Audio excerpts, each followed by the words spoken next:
What if one court verdict could bring an entire city to its knees?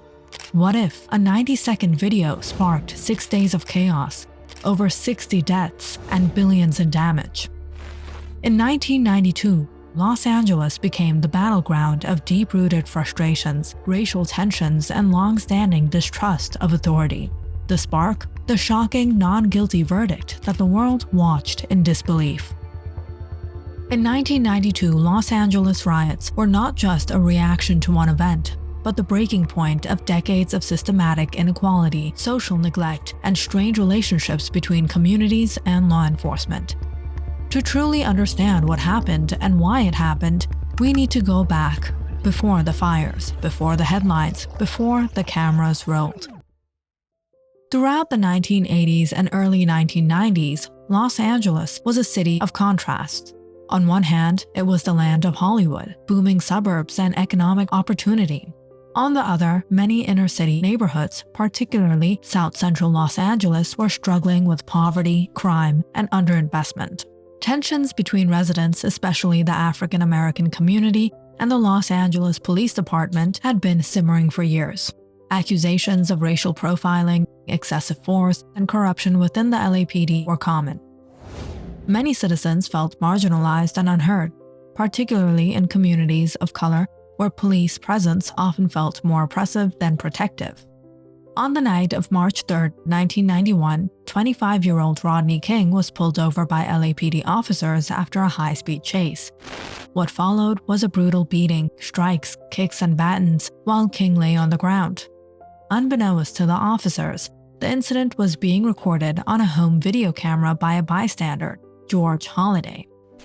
The footage, aired repeatedly on national television, sent shockwaves across the country. Many believed it was undeniable evidence of police brutality. 4 LAPD officers, Stacy Kuhn, Lawrence Powell, Timothy Wind, and Theodore Briseno, were charged with using excessive force. But more than a year later, on April 29, 1992, a jury in the predominantly white suburb of Simi Valley acquitted all 4 officers of nearly all charges. The decision stunned and enraged many, especially in Black communities who saw the verdict as yet another example of a justice system failing them. It'll never stop. I don't think. Within hours of the verdict, anger exploded in South Central Los Angeles. What began as peaceful protests quickly turned into violence and chaos. At the intersection of Florence and Normandy, news helicopters captured the first images of what would become a full-scale riot. Vehicles were attacked, people were dragged from cars and beaten. The LAPD, unprepared and overwhelmed, pulled back in some areas. Looting and arson spread rapidly. Mobs targeted stores, shopping centers, and businesses. Fires consumed entire city blocks. The chaos was no longer limited to one neighborhood. It expanded across the city, with thousands participating in the unrest. By the second day, Mayor Tom Bradley declared a state of emergency. California Governor Pete Wilson called in the National Guard. Still, the destruction continued.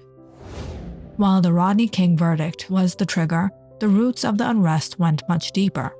Economic despair played a significant role. Many neighborhoods had been plagued by unemployment, lack of affordable housing, and deteriorating schools for years. Residents felt abandoned by the government and locked out of the American dream. Racial tensions also ran high, particularly between Black and Korean American communities. In 1991, a Korean store owner, Soon Ja-do, fatally shot 15-year-old Latasha Harlins, who was suspected of shoplifting. Though convicted of voluntary manslaughter, Du received no jail time, another decision that many saw as unjust.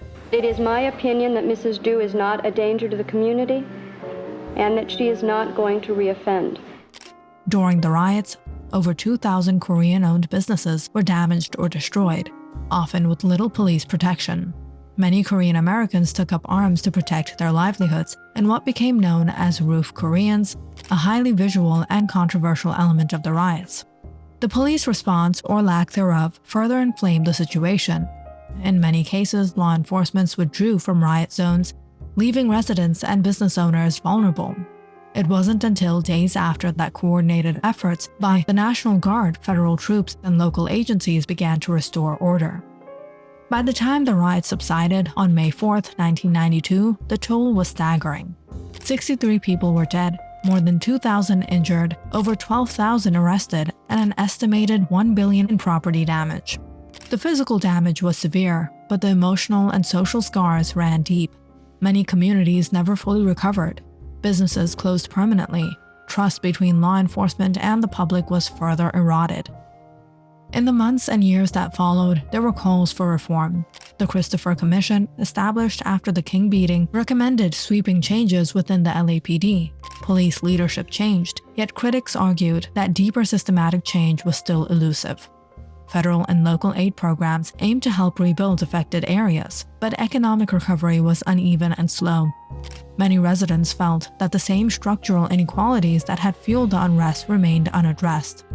The 1992 Los Angeles riots remain a defining moment in American history. They exposed cracks in the justice system, economic inequality, and racial divisions that could no longer be ignored.